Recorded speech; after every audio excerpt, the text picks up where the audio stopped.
Hello বন্ধুরা, good morning and welcome back to my channel. আশা করছি আপনারা সবাই খুব ভালো আছেন, সুস্থ আছেন, আর আমিও খুব ভালো আছি।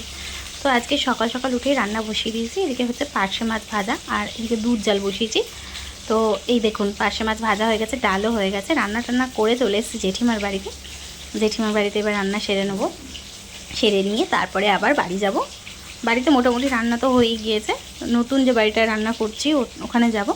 নতুন মানে আমাদের পাশে যে বাড়িটা আর কি, ওখানে যাব। তো রান্না বান্না করে তারপরে এখান থেকে সেরে সুরে তারপরে যাব মানে ওই বাড়িতে। আর বাড়িতে যখন সম্ভব হয় সকাল সকাল রান্না করে নিই। আর এখন যেহেতু ছেলের পরীক্ষা চলছে, এখন তো সকাল সকাল করতেই হবে। তো রান্না করছি আর গল্প করছি। ওখানে জেঠিমা বসে আছে, আর একটা মাসি আছে, জেঠিমাকে সারাদিন যে দেখাশোনা করে। মাসি আর জেঠিমার সাথে গল্প করছি।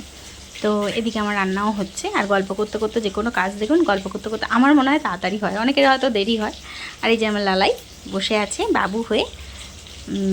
আর লালাইকে যখন আমি ডাকি না, লালাই একবার হলেও সাড়া দেয়, মানে এরকম করে সাড়া দেয়। তো এখন ডাকছি, সাড়া দিচ্ছে না বলেই, মানে কেন যাই না, সব সময় তো ওদেরও মুড ভালো থাকে না, তো ওই জন্য হয়তো সাড়া দিচ্ছে না। তো এই দেখুন, রাস্তা দিয়ে অনেকে শ্রাবণ মাসে জল ঢালতে যাচ্ছে বাবার মাথায়। এটা তারকেশ্বর যাচ্ছে, কিন্তু সবাই আমাদের সোনারপুর থেকে হেঁটে হেঁটে, মনে হচ্ছে হেঁটে হেঁটেই যাবে একদম তারকেশ্বর অবধি, মানে প্রচুর লোক যাচ্ছে। তো আজকে যেহেতু আমার জন্মদিন ছিল, ওই জন্য আমার ভাইজি আমার জন্য একটা সুন্দর কেক বানিয়েছে।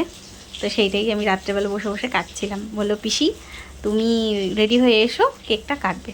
মানে কেকটা কাটবে বলেনি, রেডি হয়ে এসো। তো টাটা, গুড নাইট, সবাই ভালো থাকবেন, সুস্থ থাকবেন, আর সাবধানে থাকবেন। টাটা।